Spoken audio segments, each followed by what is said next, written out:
berharap banget akan datangnya momentum.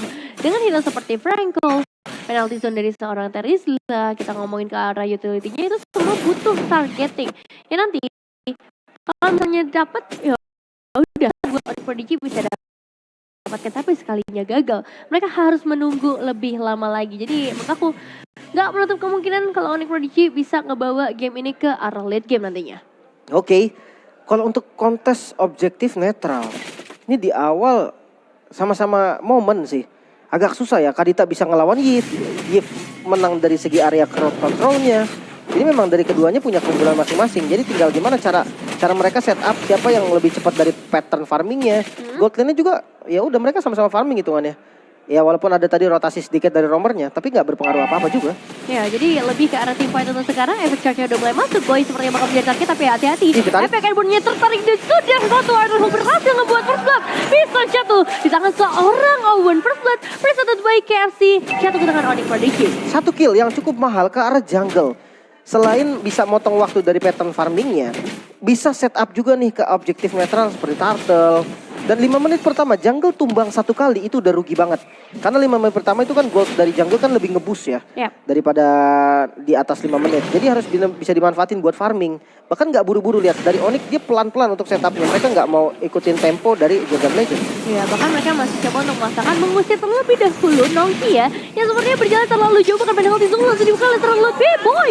Kembali mendapatkan eliminasi selanjutnya, dan berarti ini sebenarnya bisa aja kalau misalnya mau melakukan kontes ke arah turtle-nya. Dengan adanya seorang Yas yang sendirian saja, meskipun posisi dari seorang Boynya masih terlalu jauh, tapi tidak ada seorang Owen melihat dan hilang kembali lagi. Ranadex, 3 pemain ditukarkan hanya dengan turtle saja yang diberikan untuk Jordan Legends. Ini pick off metode yang sukses dari Franco ya. Memang seperti inilah bermain Franco. Dia bisa main ke arah gold lane-nya. Apalagi Beatrix kan, yang di level 4 tuh dia bisa nge-follow dengan ultimate apapun yang dia ambil. Nih biru ke Wesker bahkan itu bakal menjadi follow up yang mengerikan banget. Dari segi emblem, pull yourself together. Ini template emblem untuk Kadita ya, dari Cherry. Dia, karena memang depends on spell banget. Dia butuh banget petrify dia dengan delay yang lebih cepat. Maka itu pull yourself together menjadi pilihan juga nih buat Cherry. Sementara kalau di compare terhadap Yves dari Vibes, ternyata Tenacity ya. Defense yang menjadi patokan utama dari Vibes sendiri. Biar dia gak gampang ke-pick off. Rockwave keluar. Dan Watt dibalikin nampaknya. Reward manipulation. Coba di tap lagi namun damage-nya kurang. Di sisi lain penalty zone masuk dari Lutfi. Vibes-nya hilang. Namun fight-nya belum selesai. Sampai di sana masih ada knockout strike. Yang langsung memukul mundur teman-teman dari Jordan Legend. Dan ya 1 korban saja. Ya, lompatan emang nggak langsung connect karena seorang Vibes ya. Tapi palunya masih bisa dilemparkan. Owen sudah mulai terjebak, kali ini coba ditarik. Tapi sayangnya targetnya salah karena 16-nya pada akhirnya masih bisa connect. Nongki ya berhasil mendapatkan 1 pemain yaitu ke arah roamer. Jordan Legends coba untuk ngasih pembalasan tapi 3 pemain segera mendekat kali ini. Di bakal menjadi target utamanya masih ada 1 escape skill. Flicker terbuka. Dari Franco tadi dia flicker tau. Tadi terakhir dia flicker. Oh, dia sempat flicker juga ya? Sempat flicker terakhir tapi tetap tumbang. Soalnya delaynya tadi kelihatan banget, tiba-tiba delay. Dan itu agak rugi sebenarnya ya. Itu bisa dipakai buat pick off lagi dengan Bloody Hand sama flicker, kayak make sure banget nih goldnya bakal ketangkep. Apalagi cancelnya ya di arah Fredrin paling ataupun Lolita.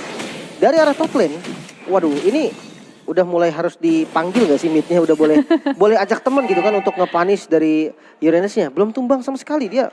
Takutnya malah makin semena-mena. Nih Bidu Passionnya udah mulai connect lagi sekarang dari seorang D. Tapi sayangnya Owen bukan dalam kondisi yang terlalu baik, membuat mereka mau gak mau harus lebih sabar lagi. Nokia juga harus pulang, tapi damage apa sudah seorang Cherry langsung menemukan Vibes. Dan lalu 1 hit saja Rupip yang akhirnya terbuka. Dan bahkan dari seorang Boynya melihat adanya 1 kesempatan. Yans masih berhasil untuk melarikan diri kali ini. Turtle pasti bakal direlakan, tapi Cherry justru harus tumbang ketika berhadapan dengan seorang Wyvern sekarang bakal coba ditangkap lagi. Ada seorang Luffy yang bakal coba untuk mempertahankan teman-temannya, tapi Wyvern bisa nge-heal dengan sangat cepat. Bahkan udah mulai menuju full HP lagi sekarang. Oke, dan kali ini gold lane ternyata yang akan dituju oleh teman-teman dari Onyx Prodigy. Nongkia dapetin pokingan damage yang cukup sakit dari Boy. Hati-hati ada D juga yang siap untuk mengasih follow up damage. Dan itu dia rocket barrage-nya keluar. Masih ada reward manipulation dan cukup baik. Boy menjadi korban, nampaknya 1 yang harus hilang dari Onyx. Turretnya bisa terbuka nih. Bottom lane-nya bisa banget kalau mau di press. Tapi jangan lupa power clear lane. dari Beatrix itu kuat banget. Nah itu dia, makanya sekarang belum ada wave minion yang ngebuat dari Jordan Legends harus lebih sabar lagi untuk bisa mendapatkan objektif dari segi turretnya. Kedua X-Milan juga udah mulai bergeser ke area mid lane terlebih dahulu, dibiarkan untuk area top lane-nya aja. Dan ini bakal menjadi power untuk mereka bisa ikut ke arah Tifa dengan lebih cepat. Namun Owen, posisi yang bisa dibilang terlalu jauh sepertinya ngebuat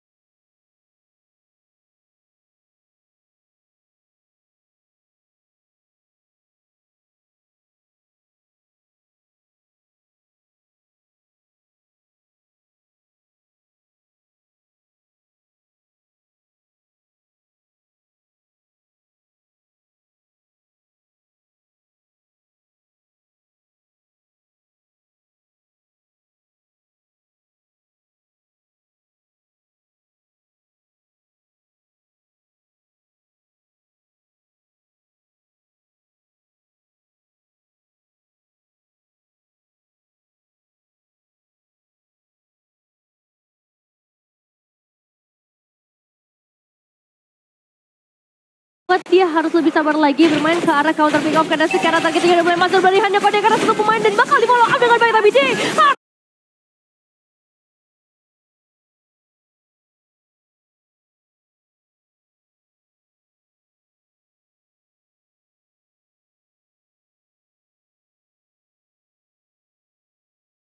harus menjadi korbannya untuk peperangan yang baru saja terjadi. Satu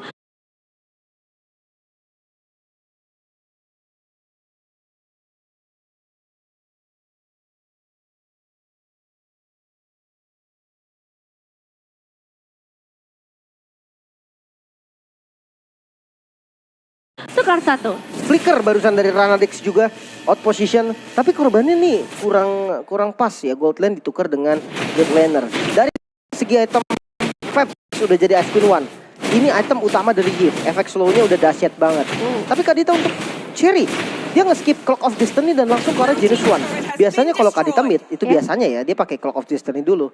Tapi dengan Genius One seperti ini, berarti damage dari Cherry ini perlu diperhatikan. Untuk awal, harusnya sebagai follow up damage siapapun masih bisa di take down, kecuali mungkin kayak Uranus ya. Ya Uranus mungkin bakal agak sulit, tapi sekarang dengan efek charge saja Cherry bisa langsung ditumbangkan. Memang dengan HP yang terbatas, ini posisi dari seorang Cherry nggak boleh terlalu ada di bagian depan, apalagi sekarang dia bukan menjadi sosok roamer, melainkan damage dealer yang presence-nya akan dibutuhkan hampir setiap saat di dalam game, terutama ketika perebutan objektif turtle sudah muncul kembali ke dalam line of dawn. Udah terlihat juga posisi dari para pemain Jordan Legends yang akan coba untuk mendapatkan objektif tersebut. Sedangkan dari Onyx Prodigy sekarang juga udah kehilangan satu alter turret di area top lane. Wah, mirroringnya kurang jalan ya, karena bawahnya nggak dapat juga. Nah, sekarang fokus dari Jordan Legend itu bakal pindah ke bawah nih. Dengan dia udah dapetin turtle-nya di bagian atas dan nggak ada kontes harusnya, dia bisa langsung secure juga di bagian bottom lane, jadi nggak ada rugi. Namun ditabrak kayaknya. Oh, ini dia damage-nya udah mulai masuk, bakal dipaksakan sepertinya dengan adanya conceal dari seorang Owen penalti zone kode karena dua pemain sekaligus dan DP damage membuat Ranadix harus sempat, tapi hati-hati. Damage ke arah seorang Lutfi yang berhasil dilakukan oleh seorang Nokia. Recall dulu bos, tapi damage-nya terlalu sakit. Nokia sedikit lagi still survive pada akhirnya. Nyaris banget. Satu hit terakhir tadi damage dari nggak cukup damage dari Rainernya gitu kan. Sekarat banget. Waduh, udah jadi Malefic Roar juga dari Boy. Damage dari penetrasinya ini udah mulai terasa. Tapi yang jadi masalah ya, sekali lagi dari Wyvern ini belum tumbang sama sekali loh. Betul. Uranus yang dari tadi farming, sekarang dia udah mulai join ke arah team fight. Di luar manipulation dibuka. Oh, ketarik sekarang. Dari seorang Owen berhasil menangkap satu pemain dan bahkan satu Cherry. pemain itu seorang Cherry. Bakal di take down juga pasti bisa ada pasif yang muncul, namun Cherry kerja gak bisa bertahan selama Rover masih ada. Dan ini dia, 18 yang dikeluarkan. Cherry Berhasil, 3 pemain terlempar ke bagian atas. Cherry masih bisa selamat dari kejaran 3 pemain Jordan Legends. Cherry masih bisa selamat, knock up yang baik dan momen yang langsung dimanfaatkan oleh Jordan Legend yang kehilangan mid turretnya. Cherry selamat, 2 tumbang dari Jordan Legend, mid turretnya hilang dan purple buff diinvasi sekarang. Wah, ini udah mulai diganggu lagi, tapi hati-hati gak boleh terlalu dalam untuk seorang Lutfi. Meskipun memang akan ada backupan yang segera hadir dari Onyx Prodigy. Tarikan dari seorang Owen masih belum connect arah siapapun. Nokia masih bisa selamat dari tarikan mautnya. Dan untuk sekarang mungkin bakal ngeriset terlebih dahulu sebelum nantinya Lord akan hadir untuk Lord yang pertama. Gold sekarang masih dipegang sama Onyx Prodigy. Perbedaannya hampir sekitar 2000 gold. Ini dalam satu fight bisa langsung ketuker lagi nih goldnya nih. Jadi walaupun memang menang gold, Onyx juga harus tetap hati-hati. Match up dari Cherry. Cherry udah nggak boleh satu lane sama Uranus mungkin. Karena dia perlu cari boost yang bagus gitu kan. Dia perlu cari posisi yang oke. Ya kalau memang dia mau jadi follow up, dia harus dekat dari Owen. Tapi kalau dia mau flanking sendiri, mungkin dia cari rumput yang agresif. Bisa banget sih untuk dia mengincar ke area backline. Dari tadi Fab sudah bisa ditumbangkan sebanyak 3 kali. Itu angka yang cukup besar sebagai seorang Gift di bawah menit yang ke-10. Namun kita bakal lihat juga ketika sekarang satu tarikan diri seorang Owen yang belum connect ke arah siapapun. Checking bash juga dilakukan oleh seorang Cherry. Sementara Lordnya sudah mulai dicicil juga. Entah ini bakal jadi pancingan atau justru bakal langsung dikomit aja dengan informasi. Para pemain Jordan Legends belum ada di sekitar area Lordnya. Boy, dapatkan ke arah Lord. Dan gak ada team fight yang mau dipaksakan. Nongkia ada di posisi yang bagus tadi. Tapi dia nggak dapetin info darah dari Lordnya. Maka dari itu dia nggak bisa set up dengan Numenon Blast-nya. Oke, dengan Lord yang bisa disecure oleh Onyx. Masih terbilang free Lord juga. Nggak ada kontes sama sekali. Dari high ground defense mereka dari Jordan punya Fabs. Dengan long range damage yang bisa diberikan terus menerus. Apalagi ini masih ada pasif dari base turret juga kan. Jadi memang fokus utama dari Onyx mungkin hanya ke inner turret doang. Inner turret ya. Ini emang bakal cukup mahal sebenarnya. Apalagi untuk early game. Dan kalau misalnya mereka bisa dapetin eliminasi tambahan itu bakal jadi hal yang bagus. Banyak power pick up yang bisa terjadi. Apalagi dengan adanya seorang Cherry yang udah standby. Efek bakal mulai masuk karena seorang Lucy. Tapi lagi-lagi belum ada korban yang bisa berjatuhan. Lordnya akan langsung di meltdown dengan power dari seorang Karin. Namun tetap satu inner turret. Dan bahkan 3 inner turret sudah bisa di take down sekarang. Ini masih super minion. Tapi ya itu, ada pasif dari base turret yang bikin akhirnya susah banget buat dipaksa push di awal. Ya di menit 12 itu akan hilang, jadi nggak usah di-bait juga, udah tanggung. Daripada mereka paksa untuk nge-bait pasifnya. Dan malah bisa jadi ada korban gitu kan. Mendingan sekarang dia secure semua zona yang dimiliki sama Jordan Legend. Bikin pressure-nya Jordan Legend ini, untuk ngebuka satu bush pun dia harus bawa minimal 2 atau 3 orang. Atau memang yang benar-benar capable buat ngebuka bush. Dari segi item, Clock of Destiny tetap dibuild ternyata. Tetap menjadi pilihan item untuk Cherry sendiri. Sementara untuk Yves dari Fabs, dia ada defense langsung silence drop loh. Memang dia nggak mau diincer sama Cherry. Dia langsung bikin defensive item yang ini bagus banget sebenarnya. Adaptif banget lah dari si Fabs ini. Sementara untuk marksman-nya nih, Blade of Despair, Malefic Roar, dan Hunter Strike untuk Beatrix-nya D. Ini damage-nya udah pasti cukup. Siapapun yang ditembak bakal bonyok banget, termasuk Uranus. Kalau untuk Karinya sendiri nih, Renadix. 3 attack speed awalnya udah jadi. Corrosion, Demon Hunter Sword, Golden Staff. Nextnya mungkin ke arah Wind of Nature. Bisa juga menjadi pilihan. Atau Rose Gold bahkan. Jadi tergantung playstyle seperti apa yang mau dibawakan sama Renadix. Ya lumayan butuh sih untuk item proteksi nantinya. Ada beberapa pilihan yang nanti bisa dibawakan juga oleh seorang Renadix. Tapi untuk sekarang yang jelas dari kedua belah tim gak mau memaksakan adanya team fight terlebih dahulu. Kalau misalnya dapetin chance ya, dapetin satu pick up dari Onyx mungkin bakal di all in juga. Tapi untuk sekarang Purple Buff masih bisa di-secure. Mengorbankan adanya satu retribution bukan menjadi hal yang merugikan. Karena mereka dalam kondisi under ya. Jadi mau gak mau satu Purple Buff aja itu akan berharga banget untuk seorang Yance yang sekarang sudah ketinggalan level diberikan dengan seorang Boy yang sudah mencapai maksimum level di level 15. Tapi Jordan Legend ini mereka nggak bingung harus ngapain loh. Mereka tetap tahu oke, landing yang kita tuju nih top lane. Kita buka semua zona di top lane. Habis itu ya kasih farming nih. Gold priority-nya ke arah siapa? Ke arah Kari ternyata. Ya udah kasih Karinya farming di dekat sana. Nah ini Uranus ini bisa jadi pancingan juga nih. Dia di arah top lane maksa untuk teman-teman Onyx bergerak ke atas. Tapi tiba-tiba rame gitu kan dan Tonsil. Oh, kan sudah dibuka pelarihan bahkan langsung dikeluarkan. Namun hati-hati nomor 11 bakal langsung keluar dan targetnya tepat banget. Karena Saradi sebagai damage dealer kali ini. Wyvern ditukarkan dengan seorang di bahkan. Masih coba untuk dikejar sekarang Jordan Legends. Mencoba untuk mendapatkan keuntungan yang lebih banyak mungkin. Karena Lord selanjutnya, Lord yang sudah ter-enhance, ini bakal menjadi satu keuntungan besar kalau misalnya bisa di-secure, namun hati-hati. Ini seorang Cherry punya power yang cukup besar juga untuk efektifnya dan tertarik lagi dari seorang Owen berhasil akan satu pemain meskipun harus berlakukan satu outer turret di area mid lane. Petrify, Robin dibuka, namun damage-nya masih belum cukup untuk meltdown karena Nongkia. Nongkia sih nggak bisa memang gitu kan. Mungkin niat-niatnya memang mau cuma menangin darah, tapi Lordnya kali ini langsung di set up oleh teman-teman Jordan Legend. Onyx Prodigy harus bergerak sekarang karena Lordnya deres banget, cepet banget Lordnya. Iya mereka bawa Kari ya, jadi gak heran untuk bisa nge-burst, tapi penalti zone-nya kode karena batu main sekaligus. Boy bisa mendapatkan satu retribution dari arah yang lain, putar balik jauh gak masalah. Karena dia dapetin apa yang mereka inginkan dari tadi, yaitu Lord yang sudah ter-enhance. Lebih tumbang gak masalah, penalti zone-nya tepat banget ngebuat Jordan Legends gagal ngebuka retribution yang on point. Oke, 5 member melawan 4 member. Mid lane Lord yang sudah muncul langsung ditabrak nampaknya, dan Town yang cukup baik kali ini. Bakal ada satu korban dan Owen tidak bisa bertahan lagi, sempat coba untuk kasih follow up damage lagi namun dari D nggak bisa terlalu depan lagi. Kekurangan frontlaner dan Lordnya bisa diamankan oleh Jordan Legend. Wah, ini lumayan berbahaya juga ya. Agresif gameplay yang akhirnya akan dibawa oleh Jordan Legends kali ini. Mereka bakal coba untuk nahan ke arah Lordnya, bahkan nggak dikasih lewat sama sekali dari portal di area mid lane-nya. Sekarang berarti mereka bakal menunggu momentum selanjutnya.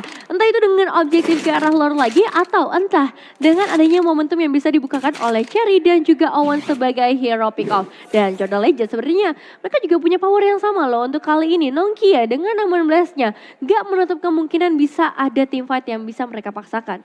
Oke, kita turunkan sedikit temponya ya, karena memang dari mereka berdua ini sama-sama ngejaga hype-nya, jadi jangan terlalu hype juga. Karena ini bahaya banget, game ini udah menjadi satu momen nih. Satu momen yang salah dari siapapun bisa langsung di close dari gamenya. Dari segi item Divine Glaive, penetrasi item ternyata memang dibutuhkan oleh Cherry. Sementara untuk gift dari Fabs, dia udah ada Glowing One. Maka damage output dari Real World Manipulation ataupun skill lain yang di spam itu udah lumayan terasa. Nah, kita sekarang lihat dari frontlinernya nih. Uranus dan juga Terisla. Dominance Ice udah pasti harus ada karena memang lawannya adalah Uranus, dan sama juga Uranus lawannya Terisla. Jadi keduanya harus sama-sama punya dominance.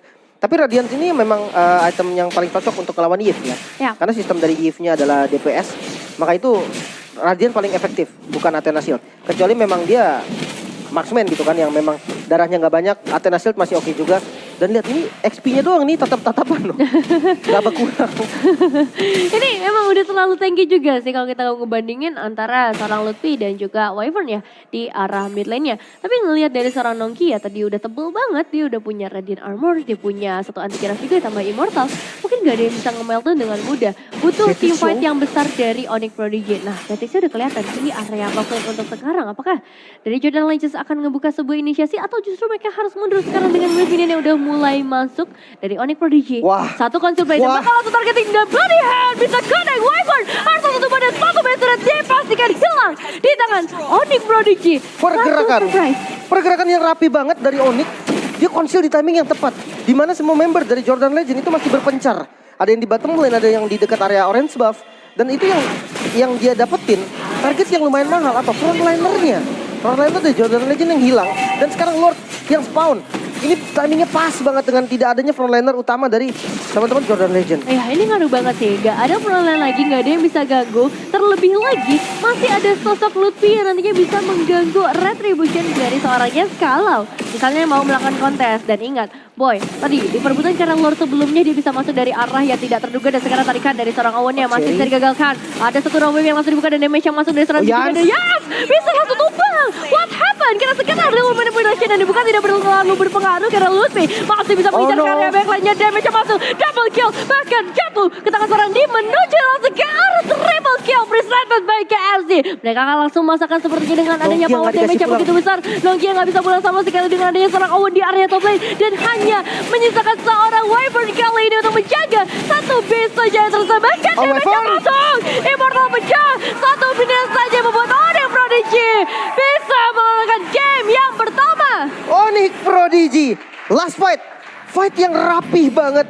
Mereka tahu timing kapan harus maju. Mereka tahu kapan mereka harus sabar. Dan itulah yang gak bisa diantisipasi oleh Jordan Legend. Dengan adanya opening yang bagus banget. Conceal play dari teman-teman Onyx Prodigy yang sangat-sangat maksimal. Harus di-respect. Ya ini harus di-respect banget sih. Mereka bermain dengan sangat amat rapih bisa dibilang di game kali ini. Mereka sabar banget. Di early game mereka gak terlalu terburu-buru. Mereka tahu powernya seperti apa ketika memasuki ke area late game. Dan kita lihat juga bagaimana presence dari seorang Lutfi tadi ya. Dengan adanya sebuah Terizla, dia bisa ngedapetin sampai ke area backline-nya. Menggagalkan adanya satu invasi ke arah objektif Lord-nya dan Boy yang selalu datang dari arah yang gak terduga. Iya.